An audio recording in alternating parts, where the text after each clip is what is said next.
Gadis cantik ini memakai lipstik. Tiba-tiba lipstik jatuh ke tanah. Saat membungkuk untuk mengambil lipstik, menemukan sesuatu di sebelah tempat sampah. Dia melangkah dan mendorong kertas toilet keluar untuk melihat. Ternyata dompet Chanel. Di dalam semua jenis kartu dan uang tunai. Dia tersenyum tanpa sadar.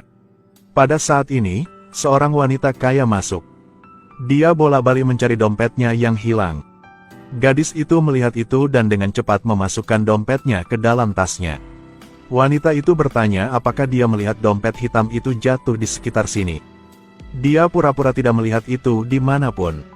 Setelah wanita itu pergi, dia langsung pergi ke toilet. Dengan tenang mengeluarkan semua kartu di dalam dompet. Buang ke tempat sampah di sebelahnya. Lalu memasukkan semua barangnya ke dalam dompet. Manipulasi yang terampil harus disebut profesional. Tapi keahliannya adalah berburu. Dia duduk di ruang tunggu bandara. Buku ekonomi di tangannya.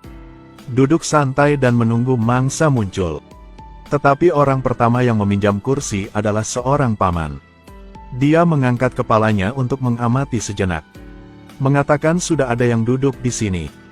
Bukan karena paman ini tua, tapi karena dia tidak terlihat seperti orang kaya. Tak lama kemudian seorang pria datang. Dia mengangkat kepalanya dan melihatnya sebentar. Melihat mengangkat tangan dengan aura otoritas dan mewah. Dia dengan senang hati menyetujui tawaran pria itu. Gadis itu sangat percaya diri dengan sudut miringnya. Mengangkat telepon menunjukkan bahwa dia bukan orang biasa. Pria itu dengan cepat tertarik padanya.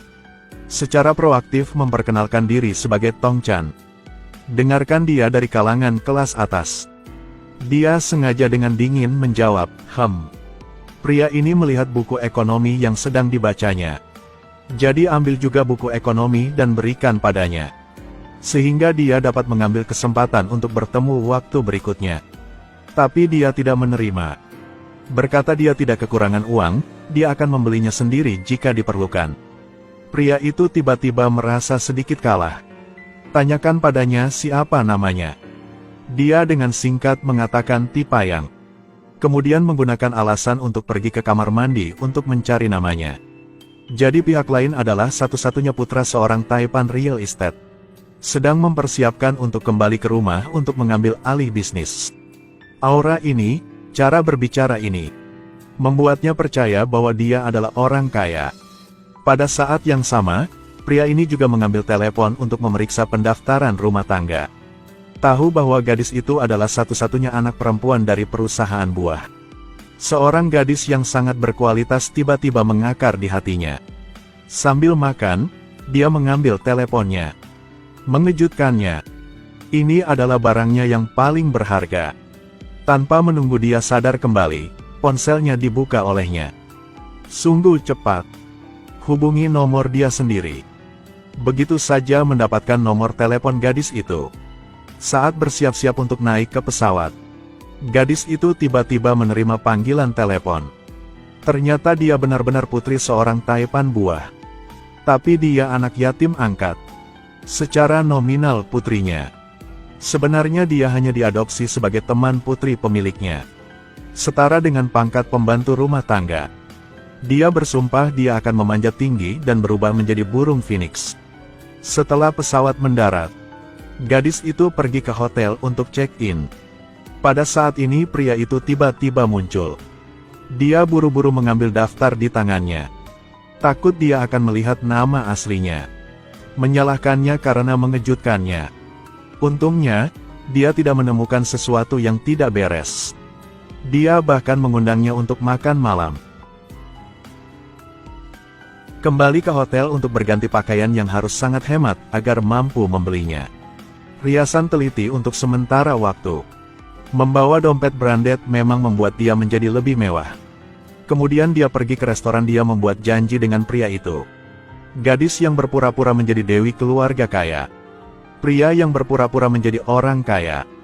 Dua orang yang percaya pada identitas masing-masing tanpa keraguan.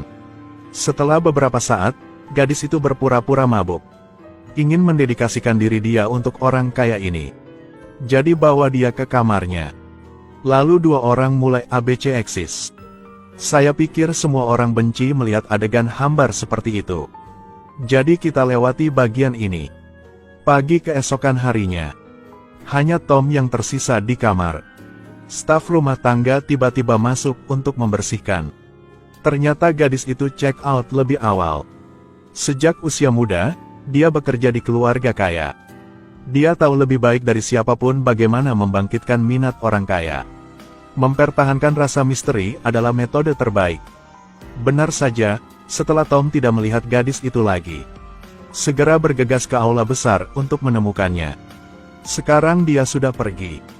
Kembali ke Bangkok, gadis itu membuka telepon. Telepon menunjukkan banyak panggilan tidak terjawab. Semua panggilan yang dibuat Tom. Dia mengerti bahwa metodenya berhasil. Tetapi dia tidak tahu bahwa pihak lain juga palsu. Hanya seorang pekerja dari keluarga kaya seperti dia. Jara pulang berpikir bahwa Tom akan meneleponnya. Hasilnya adalah tidak ada. Hari itu Tom pergi menemui Tong yang asli. Karena merasa tidak nyaman, Tom memutuskan keluar untuk menghirup udara segar. Ketika keluar, dia melihat seorang gadis terjebak sepatu hak tinggi. Dia duduk untuk membantu. Gadis itu melihat pria tampan di depan matanya. Terpesona sesaat. Baru setelah sahabatnya memanggilnya, dia mendapatkan kembali kesadarannya. Tipayang, bisakah aku masuk? Pria itu mendengar orang lain memanggilnya Tipayang. Dia tiba-tiba menyadari ada sesuatu yang salah. Dia adalah Tipayang, jadi siapa orang yang dia temui tempo hari? Putri keluarga kaya bertemu dengan tuan muda. Namun dia hanya memperhatikan pelayan di sebelah tuan muda. Karena kesopanan, dia melakukan kencan buta sesuai dengan prosedur yang benar. Lalu kegilaan itu terjadi. Setelah dia membawa Tipayang pulang rumahnya, Tong melihat gadis di pintu. Tiba-tiba, memiliki prasana di hati. Tanya Tipayang siapa dia. Tipayang mengatakan dia adalah asistennya. Saat itu Tom juga mengenali Jara. Menyadari dia tidur dengan anak keluarga bangsawan palsu. Khawatir akan ketahuan menyamar sebagai tuan muda, dia buru-buru menyuruh Tong masuk ke mobil. Tapi Tong jatuh cinta pada kecantikan itu. Ingin memenangkan cinta Jara.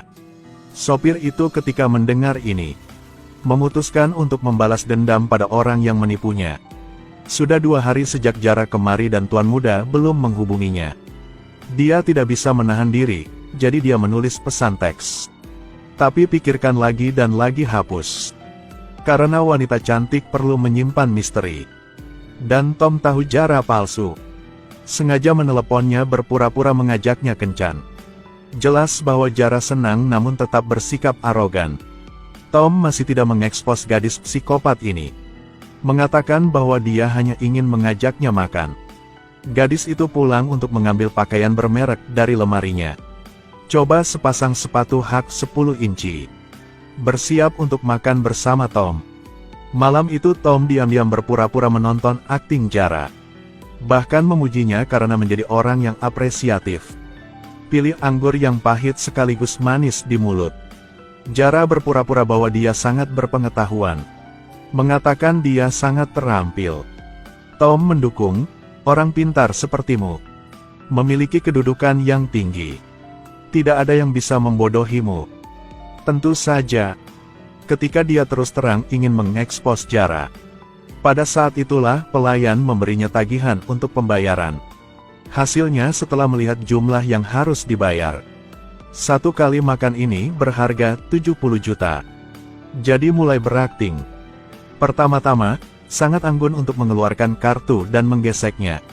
Tapi setelah menyentuh untuk sementara waktu, tiba-tiba dia diam.